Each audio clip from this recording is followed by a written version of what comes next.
राज्य में आदिवासी सशक्तिकरण में किस्र बड़ भूमिका रही। आदिवासी छात्र छात्री शिक्षित होई राज्यर विकास में भागीदार होती।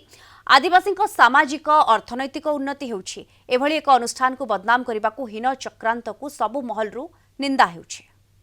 किस गोटे विराट काय अनुष्ठान मुझे 2006 पढ़ी से 15,000 आदिवासी थे। बर्तमान बढ़ी के 40,000 पाखापाखि अच्छा से खाइबा रहिबा पढ़ा सबू अच्छी सार फ्री ऑफ कॉस्ट दिखती।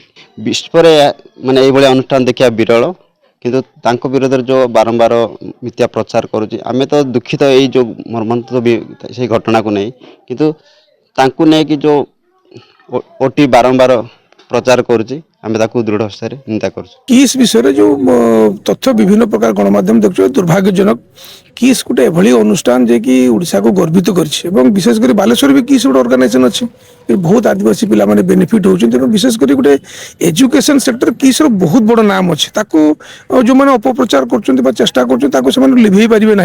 अच्युत सामंत इज एन इन्स्टिट्यूशन बर्तमान से जो गोटे इन्स्टिट्यूशन कहले अत्युक्त हम एत बड़ गोटे एजुकेशन माने यूनिट एस्टाब्लीश कर सम्मान जनाया कथा साधुवाद जनाया कथा जो साधु प्रयास अपर पक्ष जो मैंने हीन मानसिकता नहीं प्रकार कार्यक्रम कर दुर्भाग्यजनक एवं राज्य गोटे दुर्भाग्यजनक परिस्थिति भाया मत लगुच। जो एत हजार पिला एका संगे रखिकिना से जो भाव में एजुकेशन टू नहीं किना रहा खाइबा एवं पाठ पढ़ी आग को जावाई जो भाव से करिसेंती तार तुलना हुए ओडिशा परी जगार से जो भाव से करिसेंती से सब बहुत बहुत भल काम करिसेंती।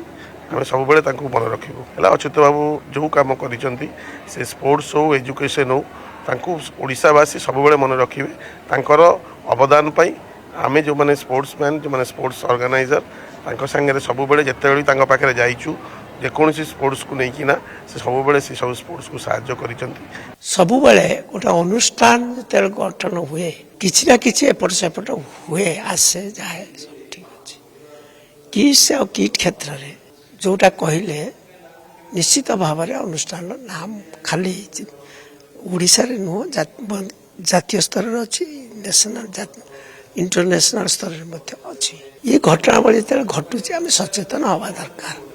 मु भावुची मैनेजमेंट सचेतन थी जहाँ जहाँ नियम अनुसार आईन अनुसार जो कार्यानुष्ठान कथा हवा कथा हम